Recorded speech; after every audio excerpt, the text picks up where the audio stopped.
My name is Myra Giesen, and I'm trained as a human osteologist, and I've worked with cemeteries and burial grounds for a very long time. And I was a trustee for Usborne Trust, and part of the heritage in the Usborne Valley includes Ballast Hills Burial Ground. I didn't know anything about Ballast Hills Burial Ground. I talked to a few people. They didn't know anything about it. And I thought, well, because I've worked in heritage management, I wanted to know more. If you visit the site, it is a green open space, but actually what we found out through the research was that there were 946 gravestones. They've been laid down in a pathway that goes around the site. It doesn't look like a burial ground.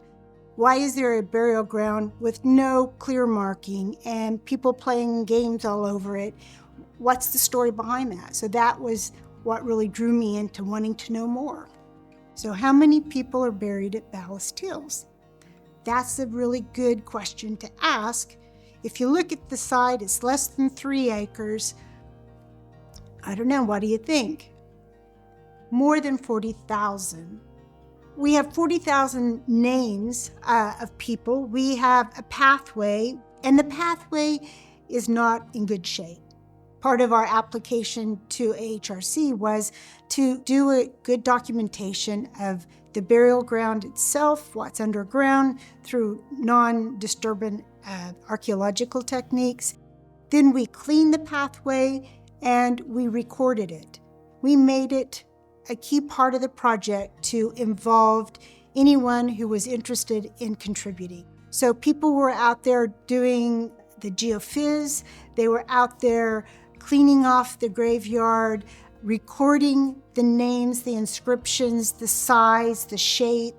So that's on the site, but in the background, not everyone's into digging around in a graveyard. So we have people who have been doing archival research. Well, we had someone able to track the descendants of an individual to the US. So the reach is quite large, and then they are interested and they've come back to know more. We're trying to engage with people in different ways. So music and poetry appeals to certain people. We've had artists come out and do sketches. We have been involved with events at the Great North Museum. I think with a public burial ground and nothing's out there about what it's about, if I keep that to myself as a researcher, maybe I publish a chapter in a book, I write an article, I might even write a book, but to make it relevant to people, you need to get them involved. We have a number of cases where people have just started scratching the surface of research, and then they say they spiral out of control, and they can take days of going down rabbit holes, gathering more information about a topic they forgot what it was, but they say it's so rewarding just to engage with the history, the archives, and that's been very rewarding. I've had people that have come to this site and cleaned the gravestones. They have a hard time describing how it's impacted them because it has provided them space to reflect on death and burial and the past and have a connection with the place. I've had people when we're out doing different things that drop by to say, what are you doing? And then it plants a seed. And then the next time they walk by, they say, oh, did you know this and that? And that's why this is a very different sort of project, because we have archaeology, we have history, we have landscape, we have archives, and we have the people, we have the descendants. We have people that can point to the graveyard and say, that's my 6-time great-grandfather. Winning was great.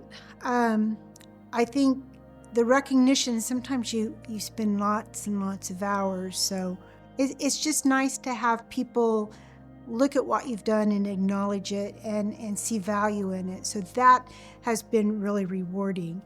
You know, about the future of the project, it's hard to say because funding is always a challenge. For me, because I have my own passion for the site, I'm going to, carry on beyond the funding at this time. Even if that completely turns off, I think the project is going to continue because part of it was creating a foundation, a Friends of group. So I think the future of Ballast Hills, in many respects, will come back to those volunteers, the people that are interested in it for the site.